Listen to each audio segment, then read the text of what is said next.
All right, well, it's 5:32. I'm sure people will join us as we get going, but we have a lot to go over, and we want to make sure we have enough time at the end to open it up to our presenters for questions and answers. So I'm going to go ahead and start our presentation tonight. And I just want to say welcome to everybody to our third annual Turn It Around Shasta virtual event. Let's talk prediabetes, and we're really excited that everyone's here with us tonight and that you're able to join us. So I'm just going to talk and just share a little bit about myself tonight and what the Turn It Around Shasta Prediabetes Collaborative and who we are. So my name is Mary Messier, and I'm a public health nutritionist with Shasta County Health and Human Services Agency. And Turn It Around Shasta is really made up, it's a collaborative of several local agencies made up of Shasta Family YMCA, Shasta Community Health Center, Dignity Health Mercy Medical Center Reading, Shingletown Medical Center, Hill Country Clinic, and KIXE PBS. And we thank KIXE for hosting us this evening too. So really, just to share a little bit about the collaborative, our mission is really to increase awareness of the prediabetes epidemic in Shasta County. In 2018, 18% of Shasta County residents were diagnosed with diabetes, and it's estimated that 50% of adults in the county have prediabetes, and potentially more than that with COVID recently. They said a lot of that has really increased. So our goal is really to look at stopping diabetes before it starts and encouraging people who are at risk to talk to their doctor and join a diabetes prevention program, such as what the Shasta Family YMCA does have. And there's other agencies in other areas that have diabetes prevention programs too. But that's our goal, is to really look at prevention and stopping diabetes before it starts. And I said, encourage people to talk to their doctor, joining a lifestyle change program, getting the resources that they need, and increasing the awareness that we can do something with prediabetes to prevent it from continuing on by changing diet, changing lifestyle, exercise. So we're going to be talking about a lot of that this evening, and what are some things that you can do and resources that are available to you in our community. So tonight we really have some really amazing speakers lined up for this evening, but first, just to start us off, we're going to show a short clip from Blood Sugar Rising called Diabetes on the Rise, just to kind of give us a little bit of background and introduction to our evening tonight. So we're going to show that, and then we'll go over some short housekeeping information. So I am going to stop sharing my screen so that we can go on to that, and Rob can show that. In the United States, it is estimated that there's about 100 million people with diabetes, 100 million people in the country affected by a blood sugar problem. 150 years ago, a doctor could go most of their career and maybe see one or two people with diabetes. It was just considered a very rare disease. 1 minute, okay? When I started out as a young doctor, about 1 in 20 of my patients had type 2 diabetes. Now it's 1 in 2. Everybody knows that type 2 diabetes has been increasing. What people don't get is that type 1, what used to be called childhood onset diabetes, has been increasing at the same rate. In the last 2 decades, rates of both type 1 and type 2 have skyrocketed. When I developed type 1 diabetes in 1975, I didn't meet anyone else who had that disease at my college. I didn't meet friends. I didn't have family who had type 1 diabetes. Today, I know so many people with type 1, not because I wrote a book about it, but my neighbor down the block, the girl around the corner, the editor of my local paper, the priest at my church. It is now predicted that half of the U.S. population will have either diabetes or pre-diabetes by the year 2025. Half.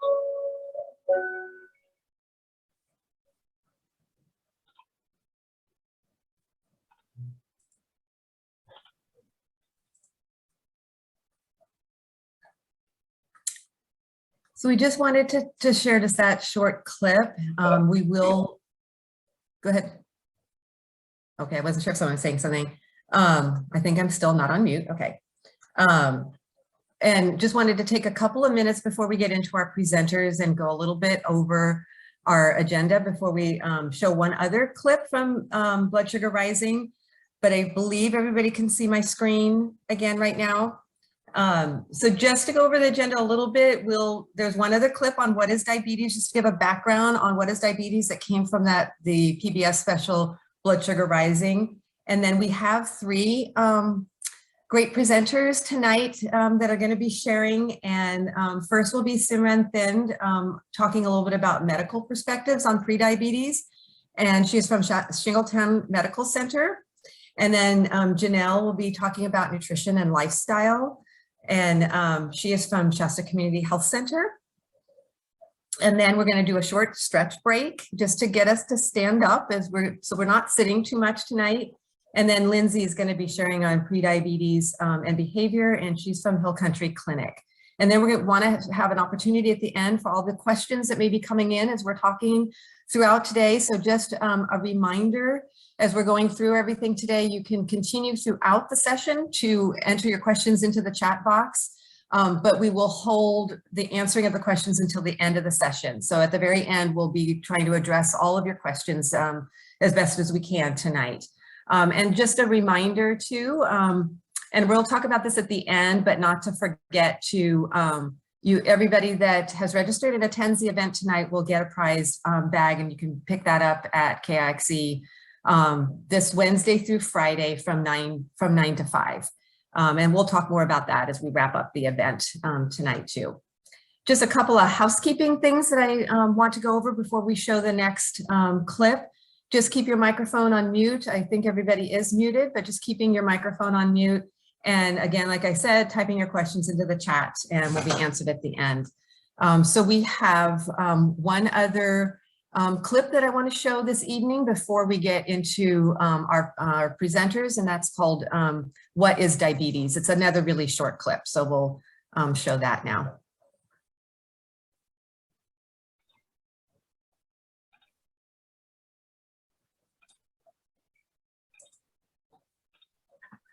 Diabetes undercuts one of the most basic functions of our bodies, our ability to break food down into nutrients, including the sugar, glucose, that provides energy. Okay. The hormone that manages sugar levels is insulin. So think of insulin as the medicine that you can't live without, right? Like a key that unlocks the door to your cells and allows the glucose to enter your cells. That keeps the level of sugar in your blood in check and your cells nourished. This insulin glucose cycle is disrupted in diabetes. In type 1 diabetes, the immune system attacks and destroys the part of the pancreas that makes insulin. In type 2, the pancreas makes too little insulin and the body resists the insulin it has. It's really obvious when your blood glucose is too low why that's dangerous. You know, you can't breathe, you can't survive. You won't live very long if you have blood sugar that's too low. Blood sugar that's too high is equally dangerous, if not more dangerous, over time. Type 1 is genetic, perhaps triggered by a virus or other environmental factors. Type 2 is triggered by many factors: the person's genes, their environment, getting too little exercise, gaining too much weight, eating too much unhealthy, sugary foods. Diabetes is truly a silent disease. It could take up to 15 years for someone with diabetes to develop the first symptoms that are related to high blood sugar levels.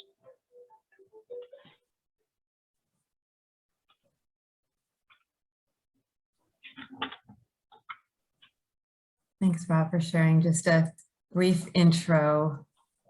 And then our presenters will go into a little bit more detail and give more information, but we just wanted to show a couple of short clips to everybody this evening from Blood Sugar Rising. So next I'm going to start. I have the privilege of introducing our healthcare practitioners tonight. They're going to be sharing their expertise with you. And again, I'll say out another reminder to type your questions into the comment box at any time during the presentation, and we'll be answering them at the end. So first I'd like to introduce Simran Thin to talk about prediabetes from a medical perspective.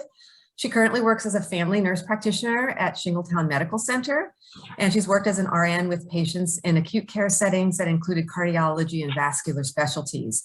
She enjoys taking care of patients from across the lifespan and has a particular interest in preventative and functional medicine. So I'm going to turn it over to Simran, and she can share her slides. Hi, thank you for having me. I'm going to go ahead and share my screen. Great, thank you. Sorry about the technical difficulties. My name is Simran Thind. I'm a family nurse practitioner at Shingletown Medical Center in Shingletown. And I'm talking about this is going to be just a quick slide about the pathophysiology of prediabetes. I don't want to confuse too many people. I think a lot of it is, a good bit is understanding how diabetes works, and then a lot of it is diet and lifestyle, which we'll talk about later on. But the basics are that carbohydrates are eaten, any kind of carb. The carb is then broken down through the digestion and turned into glucose, which enters the bloodstream through the GI tract. And this is what we call blood sugar. And that is what we're directly measuring when we do a finger stick or get blood. Then, like as that initial video we watched here, how about insulin comes into play. It's a hormone that's made by our pancreas, and insulin is secreted when the blood sugar rises. The purpose of insulin is to get blood sugar into the cells so the sugar can be used for energy. We need sugar for energy. We need carbs for energy. And so this is absolutely critical to maintain that for the cells to function appropriately. And in this way, insulin is a key. Kind of think about it like just for sugar to get into the cells. And then this brings the blood sugar down in your vessels as well when the sugar comes into the cells. But want to clarify between type 1 and type 2 diabetes. Type 1 is often, but not like 100% always, sometimes it's caught later in adulthood, is childhood diabetes, and it's believed to be autoimmune. But, and these people have to have insulin. They do not make any insulin. Type 2 is what prediabetes is a precursor to. So you get prediabetes and then you get diabetes. And prediabetes is related to diet, obesity, lifestyle, and insulin resistance. So it's the rather than a lack of insulin, it's that your body is resistant to insulin, using insulin. You can go to the next slide. So yeah, and just kind of click through all of them. Okay, so what goes wrong? The normal process of blood sugar and insulin, and I think this was kind of brought about in the first video we watched tonight, and in that prediabetes, the pancreas has to work extra hard to make and secrete enough insulin in order to bring that blood sugar down. So your pancreas, when you're pre-diabetic or even when you're diabetic, is working hard. One issue here is that only so much sugar can be used for the cell processes and for our energy, that anything that you need energy for, only so much of it can be used. And the rest of it is stored in fat, which leads to weight gain. So a good analogy is thinking about a leaky faucet. Eventually you just have to, there's a persistent sound of the faucet leaking, but eventually you stop ignoring the sound, but the faucet is still leaking. And needs to be fixed before, it turns into a worse problem. So that's similarly, think about diabetes, and the pancreas continues to work because it's stimulated by high blood sugar. But since the cells are resistant to insulin, the blood sugar keeps rising in your body. And then eventually the pancreas wears out. So next slide. Thank you. And so this one is why is diabetes a big deal? Well, people don't really think about, I think, oftentimes how many bodily processes diabetes affects. Heart, kidneys are the main things that it affects. Your blood vessels, those are anything vascular and related to your kidneys, it will affect. But you have vessels all over your body. It affects your eyes. Diabetes is the leading cause of blindness in the Western world. It causes peripheral neuropathy, where people have numbness and tingling in other parts of their extremities, which is often can be painful condition, and it can cause muscle weakness. It's really common. People have feet problems. They can get sores on their feet. People have poor healing of infections or any wounds. And it impacts your immune system and impacts how you heal from being sick in general. And due to nerve damage, people can get slowing of the digestive system in the gut. And also another big thing that it affects is your liver. More than 90% of people with prediabetes have a fatty liver, which is now supposed to become the main need for liver transplant in the United States. So, it affects your oral health. They can cause cavities, gum disease. It can affect your hearing, and it can also affect your mental health with increased rates of depression. Lots of things, almost every body system it affects. Maybe it's missed the lungs and the respiratory system, but everything else, it really affects everything in your body. Next slide. Thank you. So, what can you do about it? Why is it a big deal, and what can you do about it? Well, first is to educate yourself. I think, this slide, one more thing is, if you have type 2 diabetes, you have a less life expectancy by almost 10 years. So you lose about 10 years off your life, and medical expenses are increased as well. There's another slide. Okay. So prediabetes, we're talking about prediabetes today to prevent having full-blown diabetes. And next slide. There you go. So what's the first thing we can do is educate anyone who's watching this who is not, healthcare professional. This is a great thing to do to help understand what prediabetes is about. Oftentimes, prediabetes can be managed through diet and lifestyle changes. Weight loss is a big thing as well. Losing 5 to 7% of the body weight is significant and reduces the risk. So even losing any body weight helps, especially knowing what we call, sometimes it's called metabolic syndrome in primary care medicine, that abdominal obesity or waist circumference, anything that's increased in that, plus your cholesterol, plus to high blood pressure, all of that is something we kind of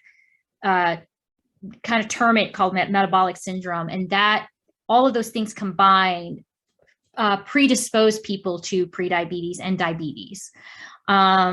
So bringing down your waist circumference, decreasing your cholesterol levels, making sure your blood pressure is accurate and well controlled on a regular basis, and quitting smoking. Also, sometimes we've seen people start on medications for prediabetes, but diet and lifestyle should be number one to change it. And monitoring your A1C. So you should get your A1C monitored, especially if you're high risk and you have family history of prediabetes, at least once a year. Prediabetes A1C is considered to be 5.7 to 6.4. So if you are anywhere in that range, you're pre-diabetic. If you're 6.4 or above, you're considered full-fledged diabetes.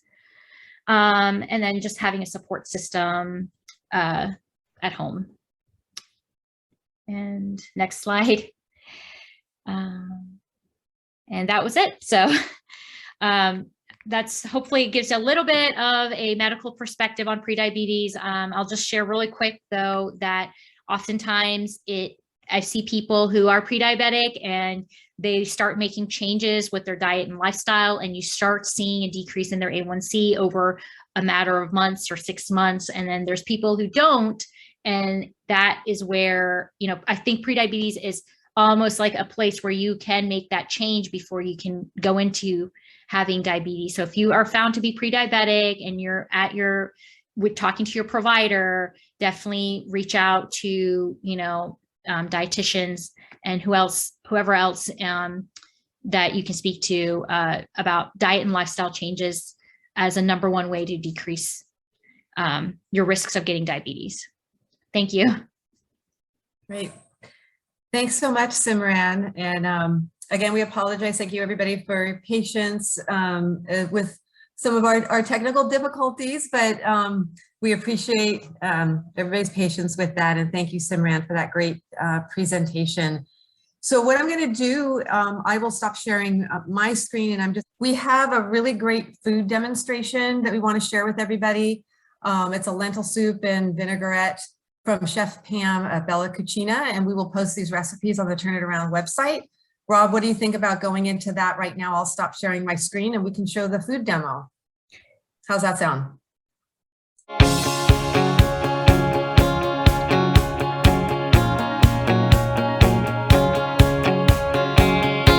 All right, today I'm going to be making lentil soup, and this is my great Auntie T's recipe. And we had this on Wednesdays and Fridays. And to make it a little bit more diabetic friendly, I've eliminated the pasta, and she would put elbows or little tiny ditalini in it.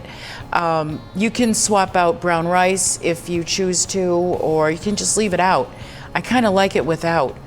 And it's very, very easy to make this. I've included my recipe for you. And basically you're just going to start with your lentils, which are the regular green and brown lentils. They're just the plain ordinary lentils that you can buy in the grocery store.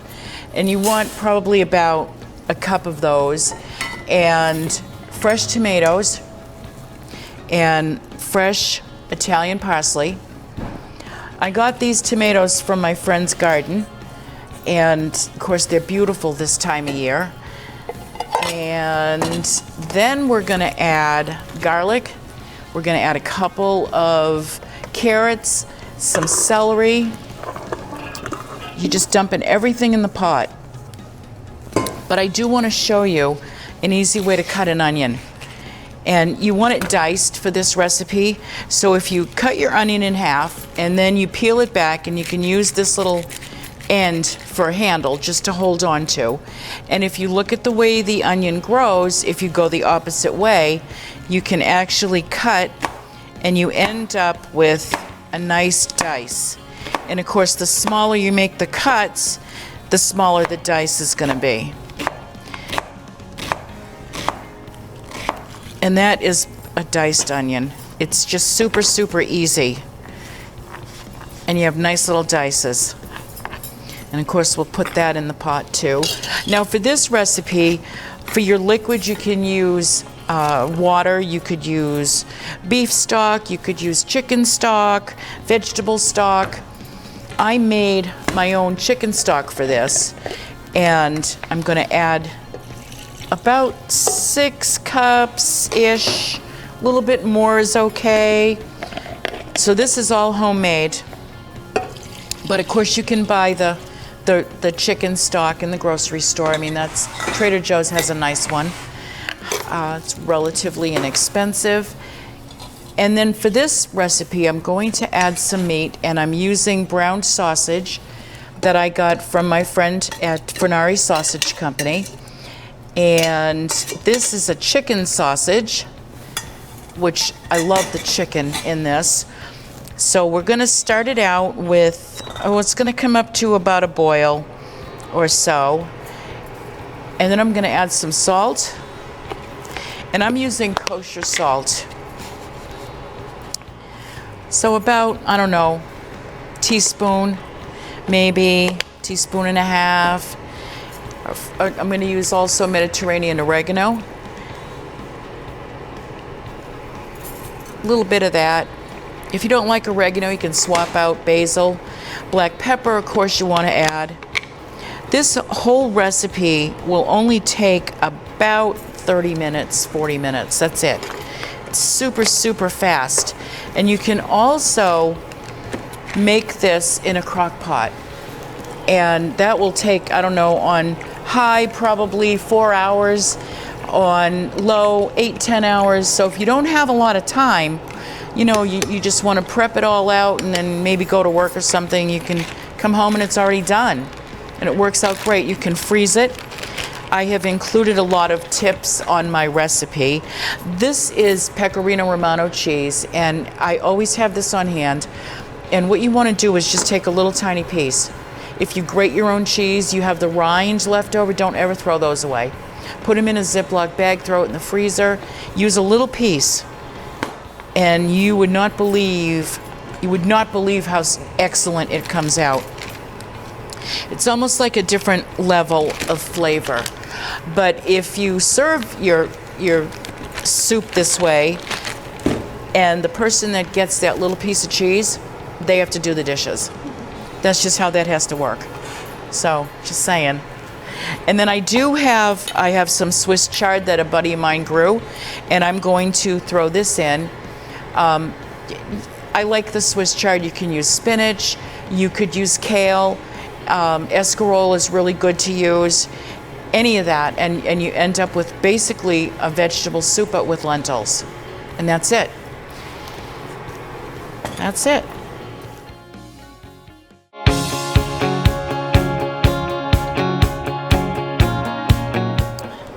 So I'm going to show you how to make a basic vinaigrette. And you want to use, I don't know, a tablespoon or so of Dijon mustard for this. You could use whole grain mustard. You could use spicy mustard, any kind of mustard that you like.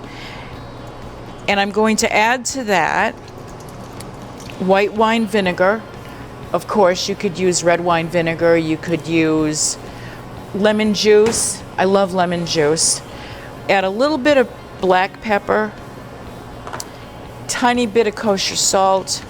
I use the kosher salt because it dissolves quicker, and I think it has a nicer flavor. So the trick to this vinaigrette is you're basically going to make an emulsification. And I am mixing right in my salad bowl. It's so easy, you don't have to make it ahead of time, although you can. And then you're just going to add your olive oil, or whatever your favorite is will work for this. You just want to add a drop at a time, and you want to keep whisking. And then eventually it'll all come together. The mustard is a natural emulsifier. So this is just your basic vinaigrette. Just takes a minute or so. And I'm not measuring. I did include measurements on the recipe, but those are kind of, whatever you like. And you can, of course, change it. Now look at how that is all nice and creamy. That's ready to go. That's it. Done. See? And it'll stay together. So I'm just going to add my salad mix to it and toss it. And you don't need very much because you don't want it all soggy. So that's it.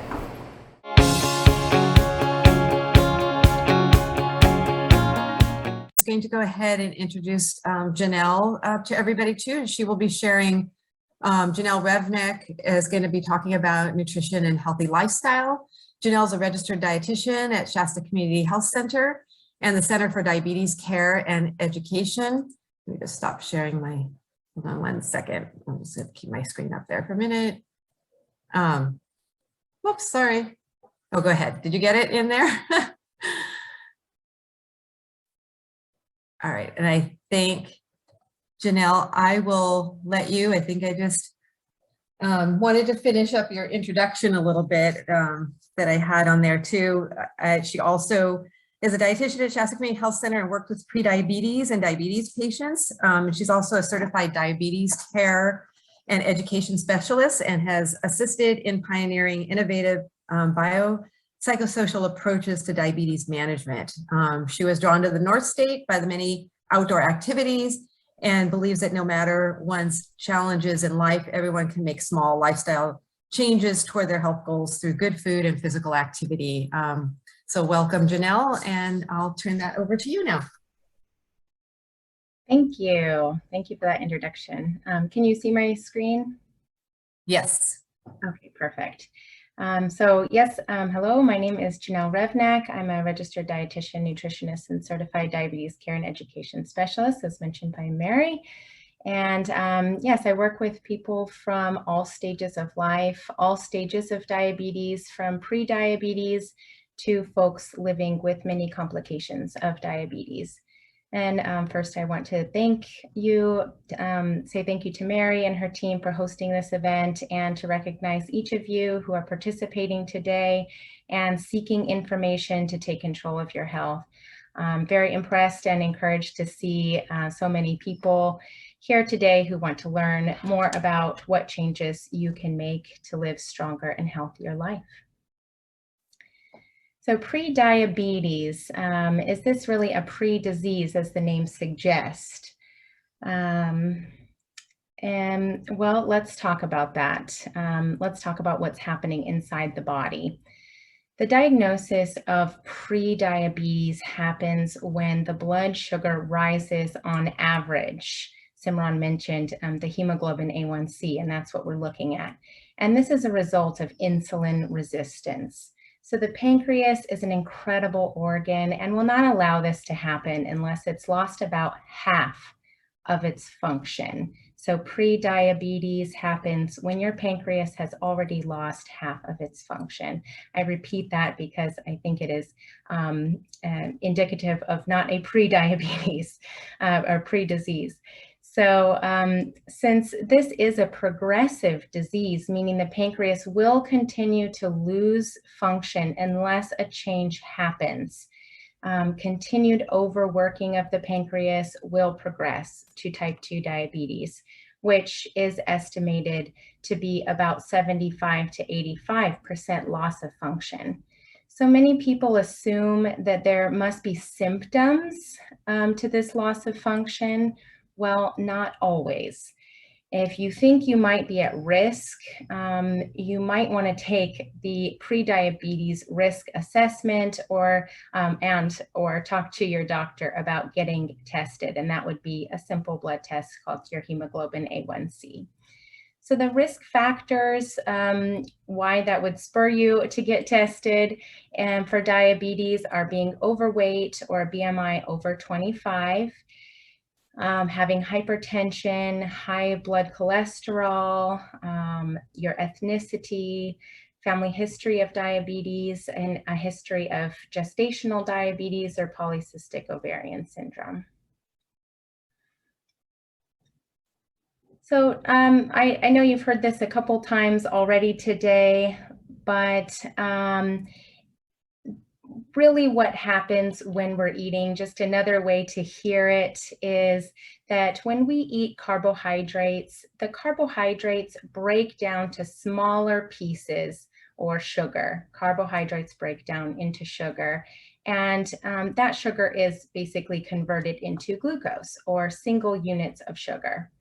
The glucose enters the bloodstream and the pancreas sees that rise in glucose in the blood and sends insulin. Insulin then has to connect to the cells like a key, opens the door to let the glucose inside the muscles. So glucose is our energy source, and once it's inside the cells, excess glucose can be stored then in the liver to be used for later. Insulin resistance is when the pancreas releases insulin, but it doesn't connect with the cells. So the glucose gets stuck then in the bloodstream. The pancreas sees that glucose in the bloodstream and doesn't understand what's going on and sends more insulin.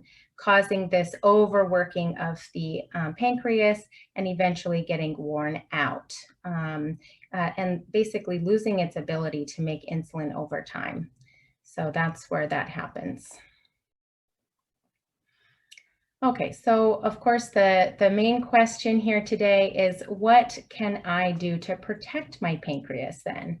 And I say that we focus on what you can change. A lot of this can be very overwhelming, especially if you have some of these risk factors and or have been told that you have pre-diabetes or even type 2 diabetes. And so things that we can do to change are to eat healthy, to exercise, to make sure you're getting enough sleep and managing your stress. But I find that all of these things are, of course, easier said than done. So I'm sure many of us have either been told or have had thoughts about changing our diet or starting an exercise plan to lose weight. And many, maybe some of you have even tried a few of these fad diets in the past. Some of them successful maybe, where we've lost some weight, but then of course stopped the diet and gained it back again. I talk to a lot of people who are discouraged by these fluctuations in weight and trying different diets and them not working, and they become discouraged and just don't know where else to go, where to begin. And these fad diets, although they're often tempting, they are not typically sustainable or practical. So I'm here to talk to you about that and tell you that there is no better time than right now to make a sustainable lifestyle change. So why do we eat is an important question, and I know Lindsay will talk about this more, but we eat more for more reasons than just hunger. We eat because something tastes good, or the texture is appealing to us, or because it's a certain time of day, or out of boredom. We eat because we have different feelings. We eat when we're happy. We eat when we're sad. We eat because of depression. We also eat out of celebration.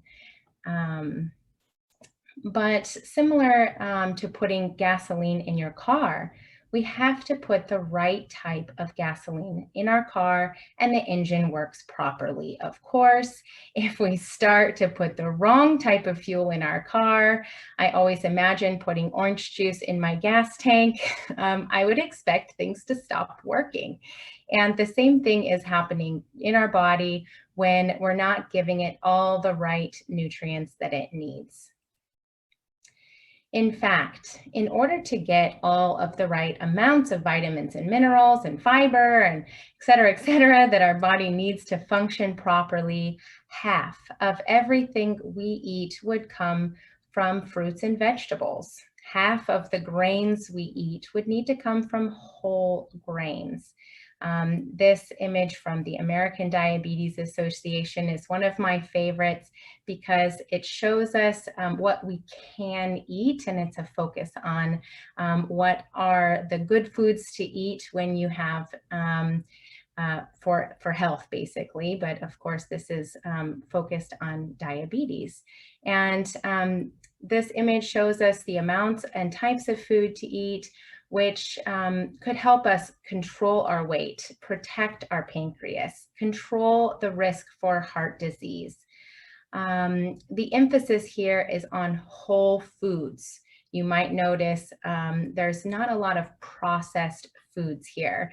And really, this is not how most of our meals look on a daily basis, maybe one meal a day, right?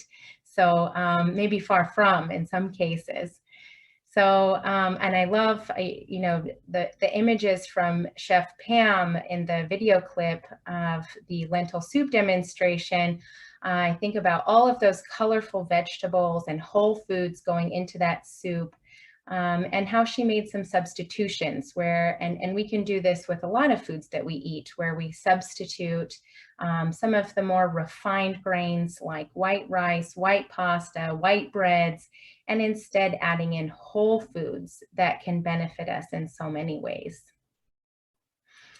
So we live in a time where our food is so processed. It takes a food scientist to know how to make it. And in this example here, in the image you're looking at, we start with an apple, and that apple gets processed down into applesauce, then further into juice, then further into an apple fruit roll-up, and then in some kind of apple flavored product, this little gummy bear here. So when we're thinking of what foods can I eat, really replacing as many of these highly processed and ultra processed foods with whole or minimally processed foods really supports your health and a healthier eating pattern. Speaking of whole foods, eating whole grains is so important to reducing chronic diseases. So decreasing the risk for heart disease, for type 2 diabetes, for digestive cancers, the risk of stroke, just by eating whole grains. And at the same time, we have to be mindful of that added or processed sugar that we consume on a daily basis. Some of the beverages that we're drinking, like soda, for example, have 15 teaspoons of sugar in just one soda. In fact, looking at some of the local coffee shops, even the kids' drinks, which you see here on the left, the image of children, the recommendation is for 3 total teaspoons in one day. And for adults and women and adult women and teens, 6 teaspoons is the maximum per day, or about 24 grams per day. And then for adult men, about 9 teaspoons a day. And you compare that to just one soda containing 15 teaspoons, or some of these coffee shops having sometimes more than that in the children's drinks, and it starts to add up really quickly. So with processed foods, the other issue is we typically see higher fat as well as higher sugar amounts, which can contribute to weight gain and further insulin resistance. If we fill up on whole foods, especially going back to vegetables, which add bulk without adding excess calories, we are able to feel full and satisfied while also feeling more energized. So in this picture here, we have a small bowl of these peanut butter pretzels and, a processed food, and for 400 calories, just a small amount of food, versus the plate above it, which has vegetables and fruit, starchy vegetable, and the sweet potatoes there, and some protein. And that's also 400 calories, but loaded with nutrition. And if you see there the images of the stomach, you really fill up the stomach feeling full on 400 calories when those 400 calories are coming from vegetables. You might still be hungry if you're the middle image there is just maybe some protein foods of 400 calories, not a lot of food. And then fat is about 4 tablespoons of liquid fat, or any kind of fat would be 400 calories. So you can really see that you can fill your stomach while eating more whole foods. In addition to choosing healthy foods, of course, physical activity goes hand in hand with a healthy lifestyle, healthy diet, and is shown to be so important to keeping the body healthy and strong and decreasing your risk of chronic disease. The American Diabetes Association recommends for aerobic activity, and this is like walking or bike riding, 150 minutes per week. And this can be broken down in increments of 10 minutes. Studies support that you will still see the benefit. So 30 minutes, 5 days a week, or broken down further than that, is still beneficial. And then weight resistance, so some kind of muscle building activity, flexibility activities, and avoiding sitting is a huge one for more than 90 minutes at once. So, you know, I always think of, man, a movie is longer than that. What happened to having breaks in the middle of a movie? But now we have marathons and nonstop sitting at our workstations, and it's really affecting our health. So physical activity, you know, how is that related? Is it really necessary to controlling diabetes risk? And actually physical activity, when you're moving your body, it helps that insulin connect to the cells better. So it kind of decreases that insulin resistance that we're so worried about with diabetes. So really, to protect your pancreas, all you have to do is go for a walk. You know, back to being here today and learning about behavior change and learning about diabetes. The more you can learn, the more likely that that behavior change can happen. And so what you can do today to start this journey toward protecting your pancreas and taking control of your health, well, I believe that the answer is to start anywhere. Just start. Start by looking at your food and asking yourself, what is in this? Start by turning the package around and reading the nutrition facts label, by switching out products, making those substitutions that do not contain whole ingredients, and start by adding an extra serving of vegetables with your meal, or pick up a cookbook at the library and try cooking up something new. You can start by standing up, take a walk, or even if it's just 10 minutes, or stretching your muscles before bed. Just remember that lifestyle change is not a new fad diet that has a time frame, but it's a continuous journey that you have to strive toward each day. So Lindsay, I'm excited about her talk next. We'll be talking more about the emotional impact of that journey and how to treat yourself with kindness and understanding to get through it. But thank you all for your participation today and interest in this topic that impacts all of us. And I don't know if I asked or answered the question, but we can please ask a follow-up question that was in the QA if I missed something.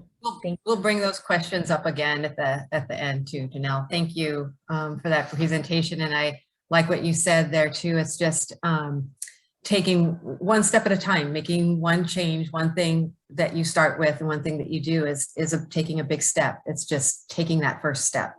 Some really great information with that.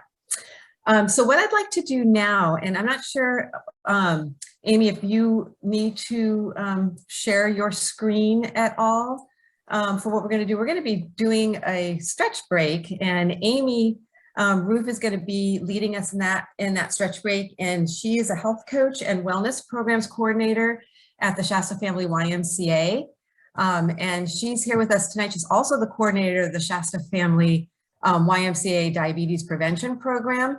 So I thought if, Amy, if you could share a little bit about the Shasta YMCA Diabetes Prevention Program and anything else that you'd like to share with us tonight about that. And if you need to share your screen or however you'd like to set this up, I think it's time for all of us to get a chance to stand up a little bit and kind of get that blood flowing a little, and then we'll move on to our next presentation.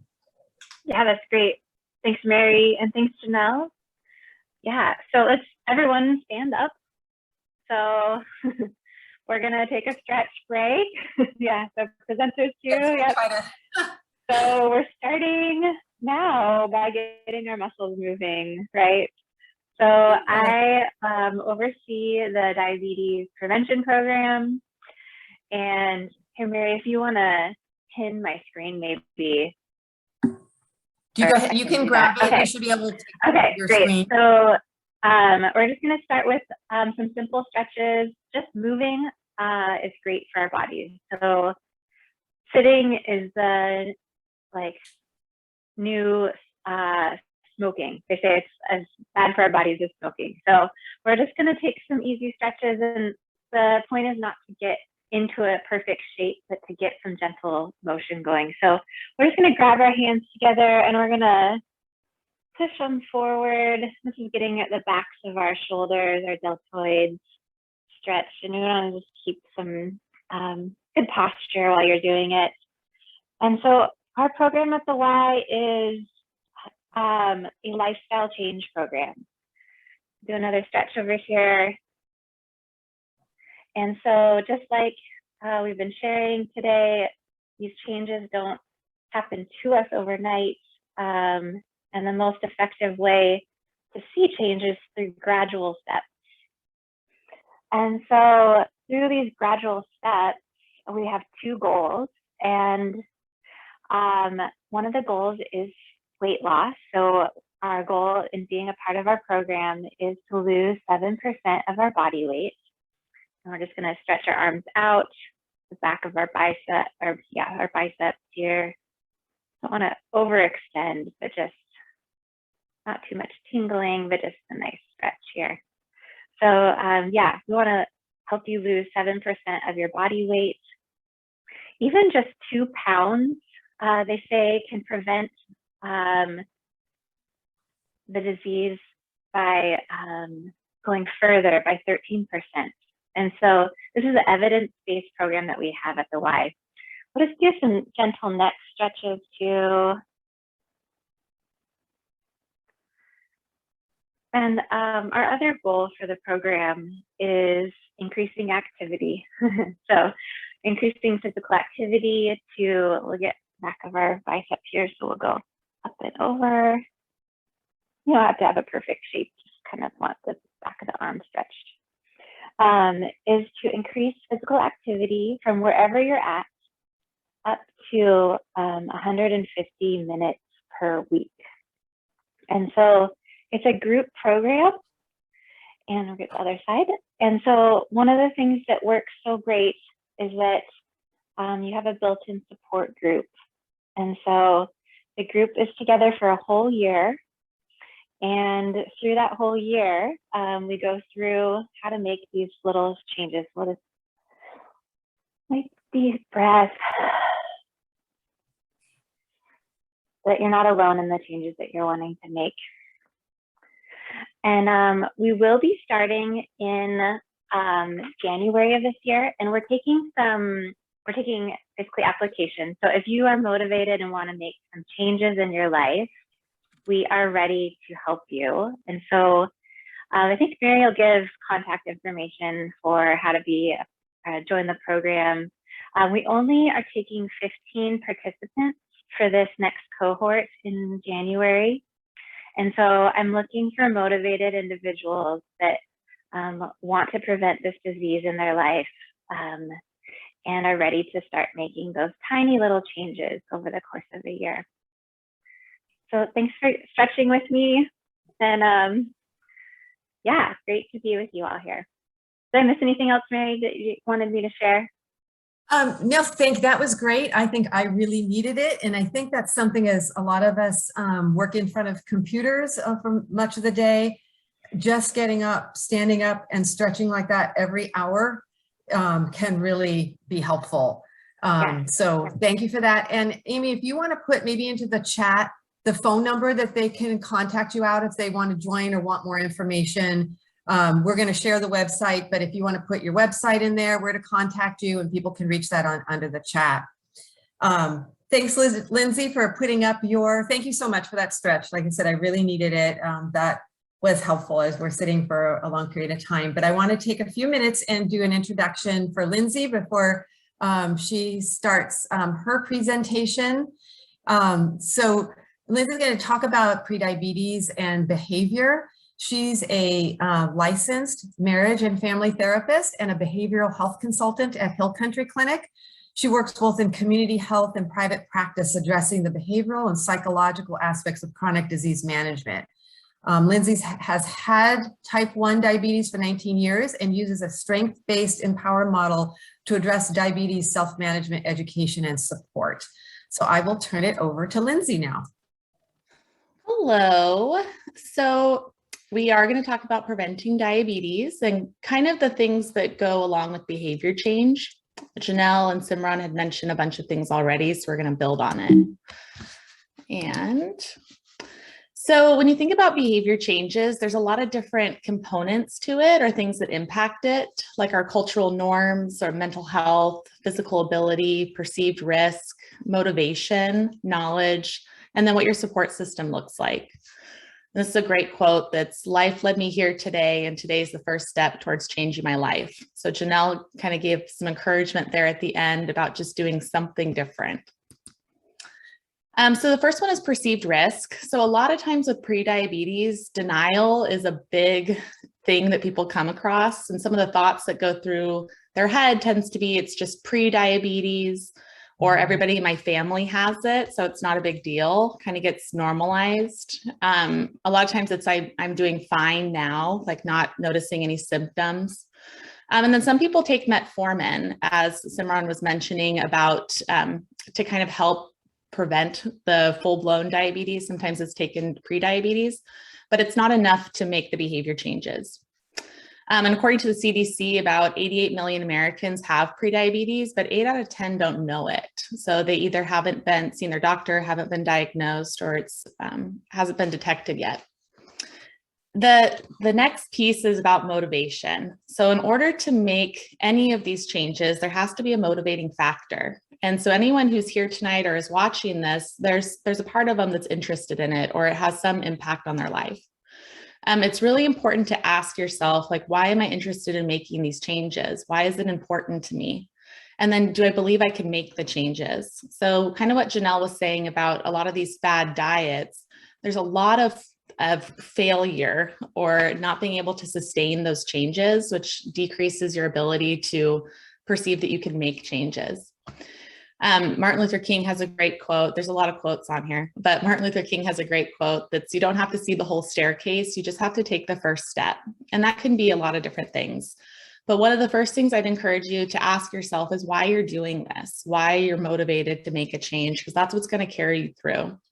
You can make a short list. It could be 1 or 2 things. This is an example of, I want to have more energy, I want to have less pain, or I want to live long enough to see my grandchildren. You know, there is the risk factor of your life expectancy being decreased by 8 to 10 years if you do develop type 2 diabetes.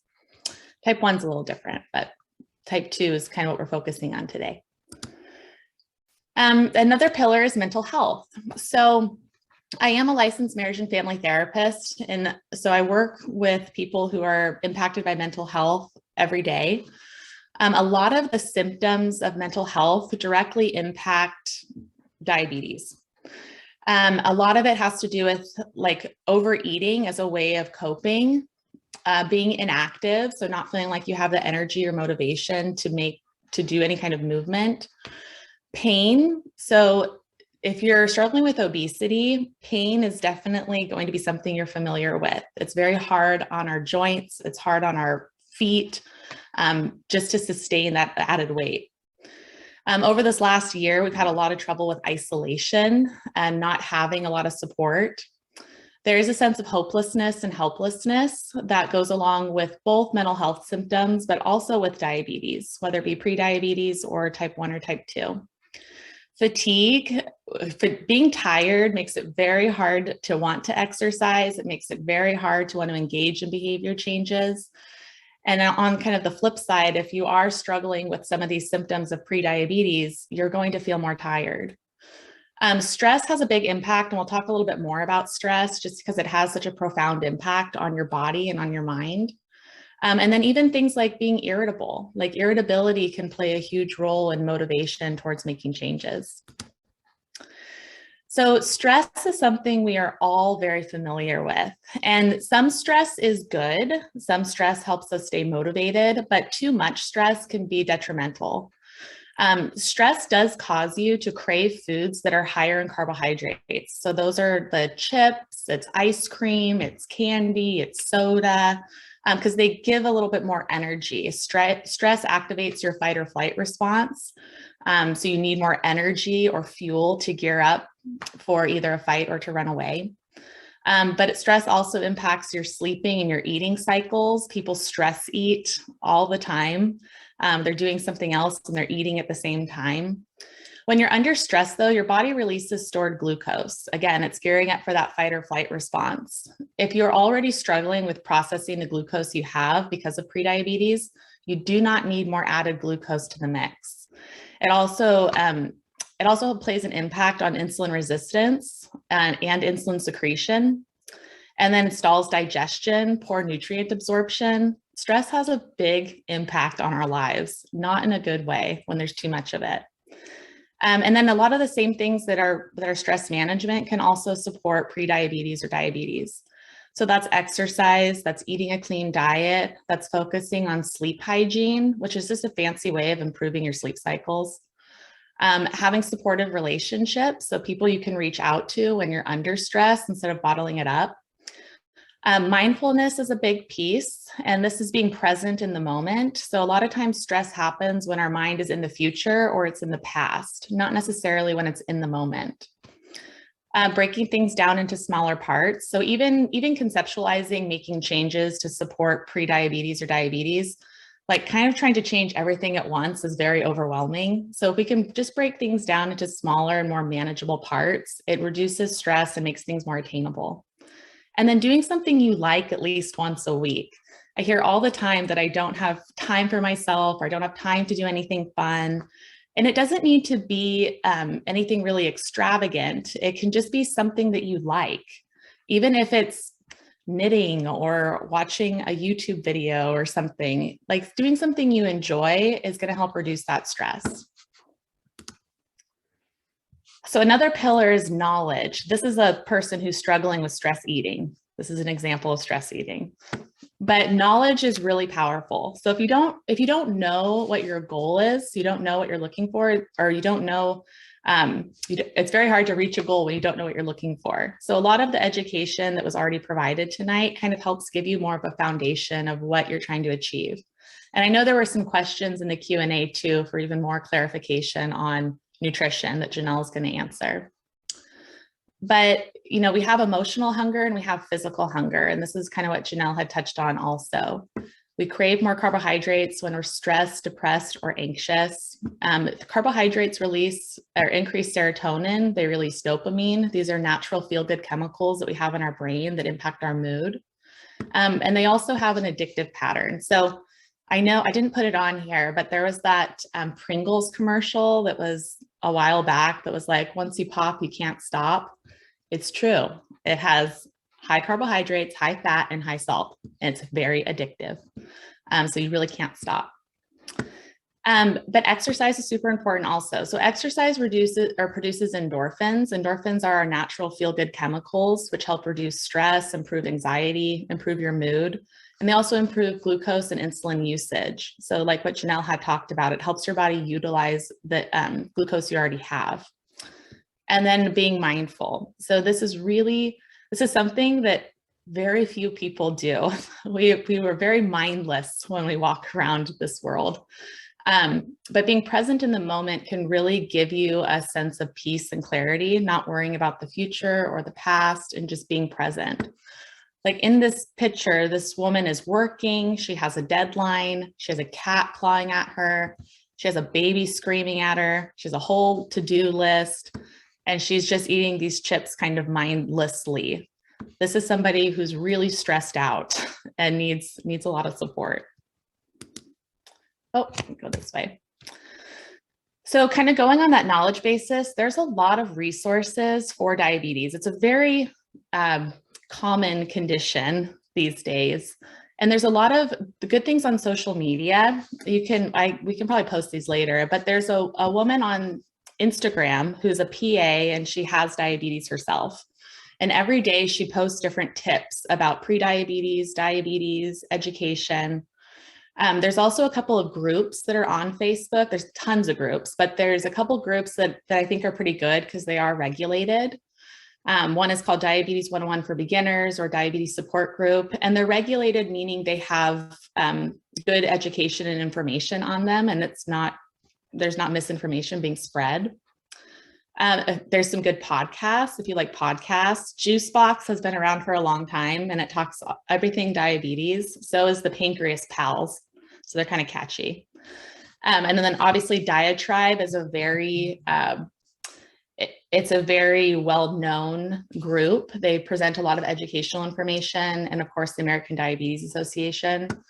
Even Stanford Healthcare has a lot of good articles and recipes and recommendations for behavior changes on their website. So these are all things you can click to really help educate yourself more. And okay, another pillar is family, friends, and culture. So there is a culture around food and inactivity and weight gain in our society. And it's something that's really come out in the last 40 years or so, kind of what we talked about the prolonged sitting being the new norm, or like how smoking was back in the day. But this is a great time to start some new traditions and kind of break that cycle. So I know we just had Thanksgiving and we're coming into Christmas and all of the sweets season. But this is a really good time to try something new. So even in your family, trying different recipes for, instead of doing traditional Christmas or traditional Thanksgiving that tends to be very heavy food, this could be trying something new. And telling your support system about your behavior changes. If you don't have a support system, you can go on Facebook. There's a support system there for you. When you have someone, or even what they were talking about with the YMCA, when you have people to kind of help hold you accountable or help give you that encouragement when you're trying to make a behavior change, you're much more likely to be successful with it than if you try to do it on your own. And this is a perfect time to kind of rewrite your future. So if you are diagnosed with prediabetes or you're at risk of prediabetes, taking these action steps now can prevent diabetes from happening. There was a question in the chat box that I'm sure Janelle will touch on that was about if you can undo diabetes. And, you know, and Janelle will touch on this more, but with prediabetes, you kind of can. Like if you make behavior changes and you really support that, you can protect your pancreas and not develop type 2 diabetes. When you do have type 2 diabetes, you can become diet and exercise managed, meaning that you don't need medication to manage it, but you still do have diabetes. You still do have that loss of function of your pancreas. So it's a really good time to rewrite your future. And we've been talking a lot about food tonight, but food is so complicated and eating is so complicated. There's so many things that influence what we eat and how we eat and why we eat. Experiences with our food, so preferences, familiarity, aversions. Trying to eat vegetables if you don't eat vegetables is scary for a lot of people. It doesn't taste good initially. You try to cut out salt, it's like everything doesn't taste good and then everything's too salty. We have a lot of social factors. I know that it's like potluck season and cookie season and candy season. Those are all things that are tempting. Our individual factors. So I work with a lot of people that really don't know how to shop or don't know how to cook or don't know how to prepare healthy meals or what a healthy meal is, how to read a food label. These are all things they don't teach in high school, even though they should. I don't know why they don't, but these are all things that impact how you eat. Cost is another big one. I hear it all the time that I can't afford to eat healthy. And there is some validity to that statement, but there's also strategies to kind of get the most nutrition for the dollar. And then the psychological factors. So our mood and our stress plays a huge role in what we choose to eat, because a salad is not going to give you the same comfort as mashed potatoes, pizza, and ice cream. Just chemically, it doesn't. So these are some of the changes that you can make. These are just an example. So what you can add, the 15 minutes of walking a day, adding one vegetable to your meal. Eating mindfully is really just chewing your food. Chewing our food more than we typically do. People only chew like 5-6 times and then they swallow it. Just even chewing your food more helps you be more present in the moment, helps you enjoy it more. Reaching out to family or friends is something you can do and just tell them about the changes you're making. And then having some self-compassion. So it's not going to change overnight. Weight loss is definitely a journey, and you'll go back and forth and back and forth and back and forth, and that's okay. It's just as long as it's a downward trend, that's great. Some of the things you can take away. So cutting out sugary drinks, they are just not helpful. They really do nothing for you. So even just cutting out one sugary drink or cutting down on the amount of sugar that you're consuming is one great thing you can do. Instead of watching TV while eating, being able to have a conversation with someone or eating with somebody, or just focusing on your food. So not looking at your phone, not watching TV, and just focusing on enjoying your food. Janelle had touched on cutting out the ultra processed foods, the little green gummy bear, maybe cutting back on him. Maybe not going back for seconds, thirds, or fourths. We did this after Thanksgiving, but thinking about Christmas, not going in for those multiple plates of food because you're not hungry, you just like it. It's just producing a feel-good feeling for you. And then taking away unrealistic expectations, like things are not going to change overnight. And that's it. It's hard because we're all very impatient and we want to lose the weight now. We want to have management and control now, and it's just not realistic. It's something we need to exercise our patience for. And small changes are sustainable and produce big results. So even just picking one thing to change, whether it be the walking, the stretching, the cutting out the little green gummy bear, or not watching TV while you eat, even just changing one of those things can create a domino effect and produce big changes and lasting results. Oh, that's not the right way. So here's another quote to end it, but learning is defined as a change in behavior. You haven't learned a thing until you take action and use it. So there's a lot of information given tonight, and now it's time to use it, make any changes. And that is it. Thank you so much, Lindsay, for that presentation. And I think throughout all the presentations, there has been a common theme of picking one thing that you want to work on and one change and start with that. It can take 2 to 3 weeks before a change becomes part of a habit that you have. So focusing on one, I think, is a really common theme that's been happening. But I want to make sure that we have this opportunity for some of the questions that have been coming up for all of you to answer. So we probably have about close to 10 minutes or so. We have to have some things to wrap up at the end. We had just some great presentations. So, but I wanted to make sure we get these questions answered. So Megan is a health educator from Shasta Community Health Center.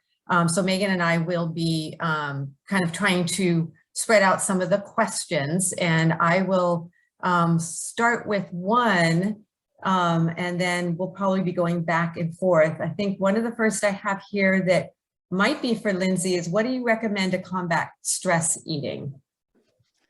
Yeah, so first is recognizing that you're doing it. So that's a really big piece of it.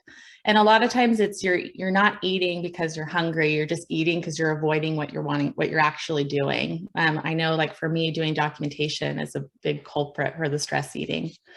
One thing that can be helpful is chewing gum. Like if it's something that you're just wanting something in your mouth, chewing gum is a great option. Drinking unsweetened tea is another good option. It's something that can kind of keep you occupied, that doesn't have a lot of the added calories or sugar. Getting up and walking around. So if you are working at the computer and you find that you're stress eating because of that, doing any kind of that physical activity, it doesn't need to be long. It can be like 8 minutes. For 8 minutes seems to be like the golden number. But that kind of helps your body reset. You do get a little bit of endorphins being produced, and it can help reduce your stress. Does that answer the question, or does that feel, those are kind of three strategies to do it. So notice you're doing it. Try something like gum, hot tea, or getting up and walking around for like 8 to 10 minutes and kind of resetting if you notice that it's happening. Thanks, Janelle. Another question I have here is, they were asking, Simran, you had said that you can reverse diabetes. Is that true? They were a little bit confused about that. And I think, Janelle, you may have talked about this a little bit. How do you know if and when it's too late to make changes? I meant that if you're pre-diabetic, you can work on reversing that, or you don't develop full-fledged diabetes. But like other presenters were saying earlier, when you have diabetes, you manage it exactly like how everyone has stated, diet and lifestyle. You can't really you can't gain a new pancreas and all its functions working at its optimal level. So pre-diabetes is a point where you can make changes to reverse. And honestly, it is where I think registered dietitians or nutritionists play such a big role, and counselors with mental health play such a big role, because it's a multitude of factors that can help reverse prediabetes. Thank you for that. That's helpful. And I think in both prediabetes, you can really kind of prevent it from going into diabetes. And when you have diabetes, making those healthy eating changes and exercise can really be a part of really managing that diabetes even more so. I like to add, if you are, above the age of 35, and you have high risk factors, your positive family history of diabetes, you have abdominal obesity, you don't exercise as much as you should, and you know that you're not eating as well as you should, definitely get an annual A1C done. It's just another lab test. You get added on with your other lab exams, and it can show you the ranges, and you can see from year to year how you're progressing, and if you're getting worse or if you're not getting worse in your pre-diabetic range. And that range is between 5.7 to 6.4. So if your A1C is 5.3, you are not pre-diabetic, and always try to be as healthy as possible, but no need to worry as much about pre-diabetes in that. So thank you. This next question that I have up is to Janelle. Could you talk a little bit more about what calories are and how they affect us? Yeah, so calories are our energy source. We look at our macronutrients, which are carbohydrate, protein, and fat, and those are all three calorie producing. So our body burns calories as fuel, and we need that fuel obviously to move around, to exercise, to think. And so when we have excess calories, when we consume too many are going in, we're going to gain weight. If we're burning a lot of calories because we're exercising more than we're putting in, we're going to lose weight. And that's, very simple, yet of course, in the real world, complicated math. So for example, about 3,500 calories is 1 pound of fat. So theoretically, I hope this is answering the question you were hoping I would answer, but theoretically, if I'm overeating 500 calories for 7 days, I would gain 1 pound of fat. If I'm reducing my caloric intake mixed with increasing my caloric deficit through exercise by 500 calories per day for 7 days, again, theoretically, I would lose 1 pound in 1 week, and so on. Does that answer the question, you think? Thank you. No, for now, and people can continue to write into the chat or the Q&A, and we'll keep, if you feel like something needs a little more clarification. We have a couple more minutes that we'll be answering some questions. So the next one that I have here is for Lindsay, and I'm not sure if I have this question exactly right. And Lindsay, maybe you can help me with it too. They said they were wondering if someone stops eating because they don't want to eat. I'm not sure if that creates unnecessary, and they have unnecessary calories. So I'm not really sure exactly what they were trying to ask, but you might have an understanding of what they may be asking. Yeah, I mean, it sounds like someone doesn't want to have additional calories, so they stop eating. And it's, with a lot of it, it can teeter on disordered eating, just meaning that the kind of preoccupation with food can be detrimental or cause distress for somebody. Food is a fuel source. So if your body has fat, that's a stored fuel source. So if you're not eating food throughout the day, your body will burn fat. However, your body you need food and fuel in order to think, in order to function, in order to have a regular body systems. If you find that you just don't want to have the additional calories because of weight or things like that, like that might be something to talk to a behavioral health provider about if it's something that you're worried about. But if you find that there's a preoccupation, that you're constantly thinking about it or worried about it or avoiding situations so that you're not triggered with food, like that's something that kind of teeters on disordered eating, not an eating disorder, just disordered eating. So something that's causing distress in your life, that's a preoccupation with food. And it is common. It is quite common, especially when you're trying to diet or make a lifestyle change. There does tend to be kind of a hyper focus on calories and food. And it's not necessarily a bad thing. It's just that it can start to become a problem and intrusive in your life.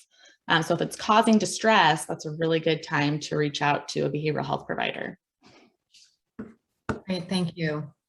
I'm going to address a couple of questions to Janelle, and then we may have to wrap up the questions for time's sake, but let me, and then Megan, you can look and see if I've missed any questions that might be somewhere else. But the two that I have that I don't think have been addressed, they're to Janelle. One is to define healthy, and the other, and I'll let you answer both of these together, is if someone has a family history of prediabetes, diabetes, and especially a young adult, so what should a young adult do if you have a family history of prediabetes, diabetes, and how do you define healthy? Yeah, so you know, to tag on to what Lindsay's saying, you know, we can be over focused and do these fad diets because we're trying to lose weight, and losing weight would be, you know, oh, I would be healthy if I lost weight. And really, if we're talking about health, providing our bodies with the all of the vitamins and minerals and macronutrients like carbohydrate, protein, and good healthy fats that our bodies need to function properly. So that would be, you know, of course, the image I showed before of the half of our plate coming from non-starchy vegetables, getting our proteins from plant-based proteins and lean protein sources. So lean meaning not that greasy kind of protein sources, and vegetable oils, plant-based oils, and getting our carbohydrates from majority whole grains, starchy vegetables, beans, lentils, low-fat yogurts and low-fat milks, and fruit can really help us get the right amount. You know, a lot of people say, well, how the heck am I supposed to get the right amount of vitamin A specifically, you know? And eating with this pattern, eating fruits and vegetables of a variety of different colors, each color can represent different nutrients, can help you without having to ultra focus on am I getting the right amount of macronutrients, or am I getting the right amount of calories or different vitamins and minerals? Really eating this way is going to help support that. Thank you. And I think I'll let you address, we are at 7 o'clock right now, and I have a couple of just ending of our presentation, but I think it may be, if you could answer a little quickly, one last question I think might be good for you to address. Can someone go on a total 0-calorie diet where everything is 0 calories? I think it might be good for you to address that, and then we will wrap up the rest of the event. Yeah, not really possible. You know, we can go without food for only so long before our body systems start to break down. So, and food meaning calories. So, and for example, if you wanted to lose weight, you would, of course, lose weight if you stopped eating calories, but you would start becoming protein energy malnutrition. A lot of your body systems would break down. Your metabolism would actually slow significantly. And, you know, a lot of these fad diets too, your metabolism by reducing calories lower than your basal metabolic rate, or, you know, rather the rate, you know, the rate that you're burning calories while just laying sleeping, which is, you know, for most people, at least 1,200 calories. If you do that by limiting calories by that degree, you are going to slow your metabolism, and you're going to actually have difficulty when you do start eating again. You're going to have difficulty losing weight. So really, really not a good idea to severely reduce your calories. And no, 0-calorie diet is not really an option. Sorry. Thanks for addressing that. I think it was a great question, and just to address that it would not be a healthier way to go, or even allow for quicker weight loss, and there could be all other detrimental issues from doing that. So thank you for addressing that. I want to wrap up our event. First, I want to say thank you to everybody that attended our presentation tonight, and thank you to all of our presenters and everyone that played a role. Thank you to PBS, KIXE for hosting us this evening. And all of our presenters that presented tonight and taking their own time to do this and share this, and for all of you that came. We really appreciate and hope to continue to do this, to provide educational events for our local community. I just want to go over a couple of things. I think everybody can see my screen. The evaluation is in the chat. I believe Megan put that in there, and you can click on that and complete the evaluation now while we're wrapping up. If you want to do that, it'll also be emailed to everybody who's registered, so you will get that. This whole session will also be recorded and will be up on our website. Hopefully within the next week or so, I'll be able to get it up there. So if you missed something and you want to go back, we're going to have a recording. We'll have a recording of the questions and answered for that too. So, and you can also contact us through the Turn It Around Shasta, Turn It Around Shasta website. You can get to me, or you can email me at my email also, which is listed on this slide, mmessier@co.shasta.ca.us. But you can just go to turnitaroundshasta.com and go to the contact page, and you can reach out to us there. So a couple of things, don't forget to pick up your bag. That starts starting tomorrow, Wednesday, from 9 a.m. to 5 p.m. You just go to PBS KIXE, and you can pick up your bag there from 9 to 5. And then we just listed some resources on this page. The YMCA website, Shasta Family YMCA. If you just even Google Shasta Family YMCA diabetes prevention program, it'll also come up there. Turnitaroundshasta.com. If you go there, you'll find several resources that you can go to. Patient education, Shasta Community Health Center has a lot of classes that are available online for the community right now. So you can find more information about that on the Turn It Around Shasta website. So I'm gonna pull that up real quickly for everybody here too, so we can see what that is, and you can get more information there by going, like I said, to the contact resource page. You'll be able to find different resources, classes for diabetes there, and all of our collaborative partners that are offering classes. You can click there and find out more information. So want to say thank you to everyone, and we appreciate the time. We're about 5 minutes over, so I wanted to make sure to end on time. I'm not sure if there's any last words from any of our presenters before we close out for the evening. All set. All right. Well, I'll say thank you, and I think you're, okay. Appreciate it. Thanks. Thank you. Okay, thank you again for everybody and for all that joined us this evening. Thanks to all the participants and all of our presenters. And have a good night. Thank you.